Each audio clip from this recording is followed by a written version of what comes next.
I'm Brian Van, SportbikeTrackGear.com, and we're here with our friend Matt.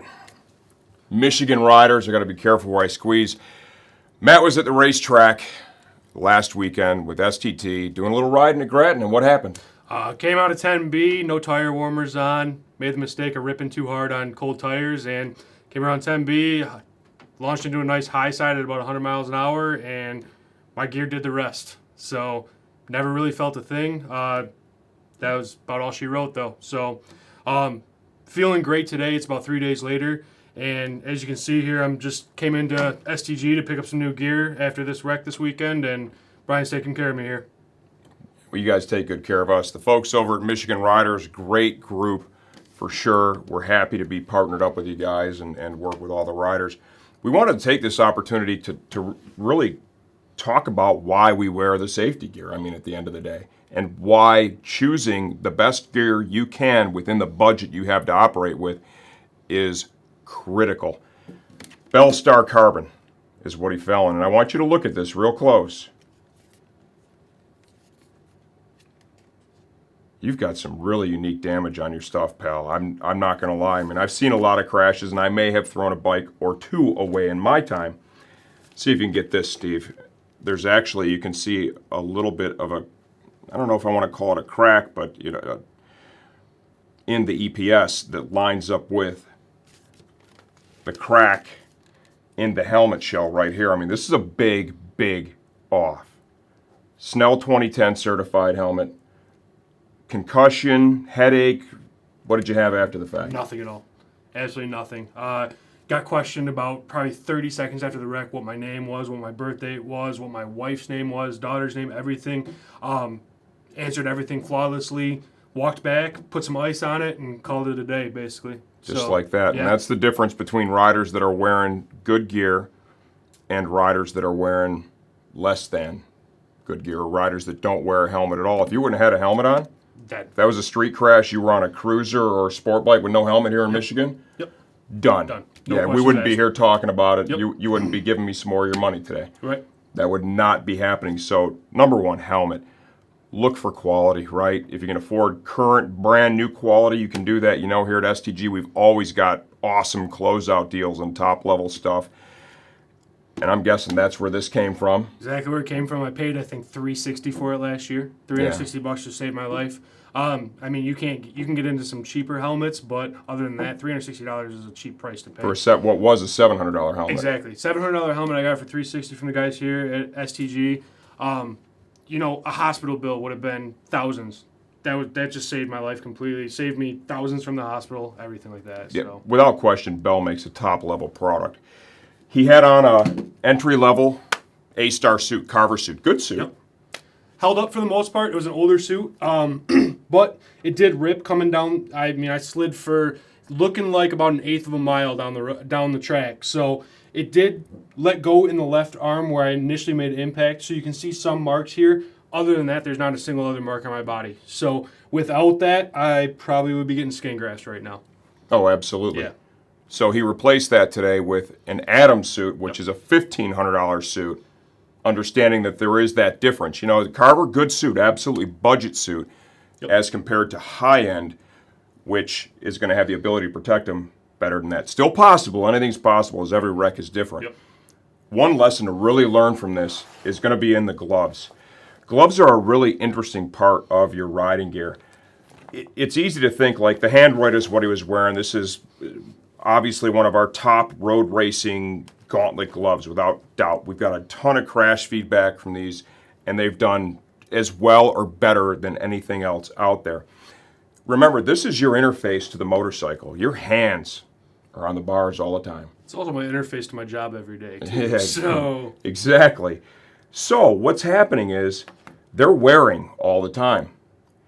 He said he's had the gloves, a little over a year, something like that. Yep, just over a year. I've put about 10,000 miles on them, about 9,000 of those being on the streets, down to the Dragon, down to the Triple Nickel in Ohio, several other places, just riding Michigan roads around here. Last year, I decided to go track only, and I've had about 6 track days on these so far as well, so about 600 miles on the track with these. The lesson to be learned there is, and I want to really point this stuff out, he never washed them, okay? And honestly, most never do. You can see the hide, right, and the condition the hide is in now. Your sweat contains a lot of salt, okay? Your hands sweat profusely. We all know, you ride in the summertime, you do track days, racing, whatever. You take your gloves off, are they dry? No, not at all. They're so wet when I put them back on. Soaking wet all day. Yep. Soaking wet the next day when you put them on, right? It's really important to wash them. Talking about the miles you had on these, when I first looked at these, I told them, like, wow, these were really on that edge of, you think, $270, I only had them a year. Tires, I don't care how much you spent for your tires. Right. Tires don't wear out in time. Tires wear out in mileage. Yeah, absolutely. The gloves are going to be the same way. The more time they spend on the handlebars, the more times you've gotten them soaking wet, and they've went from soaking wet to drying out. And even how you store your gear has a dramatic impact on how well it can protect you. I asked him too, I'm like, hey, when you're done riding at the track, what do you do with your gloves?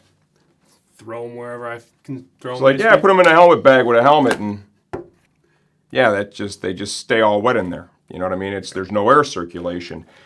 Realistically, high-end gloves, what you should be doing, okay?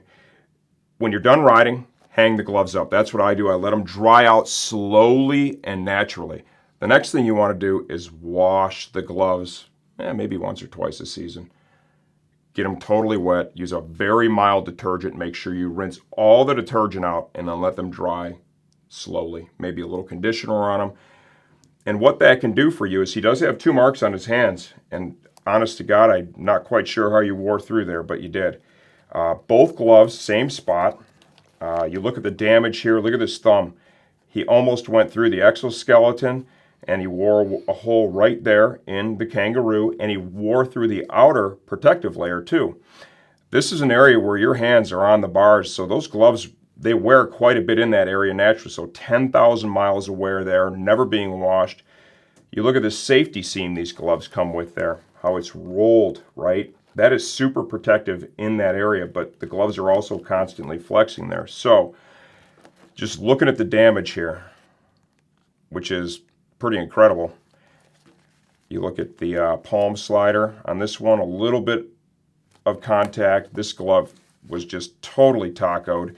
He almost went through the entire boa, wore through part of this, the thumb, scaphoid slider, and even the wrist protector.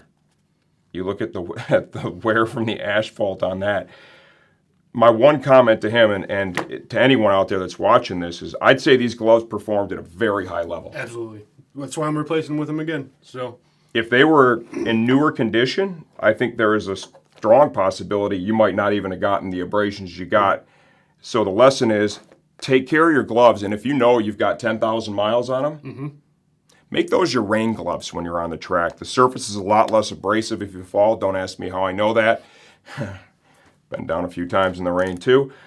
And they'd be good for that. And then have, another pair that's fresher that you would use when you're out there, you're riding hard, you're riding fast. If your gloves are looking like this, and Matt said his gloves look like this, not a mark on them before the crash, my opinion is you really need to be thinking about a new pair of gloves.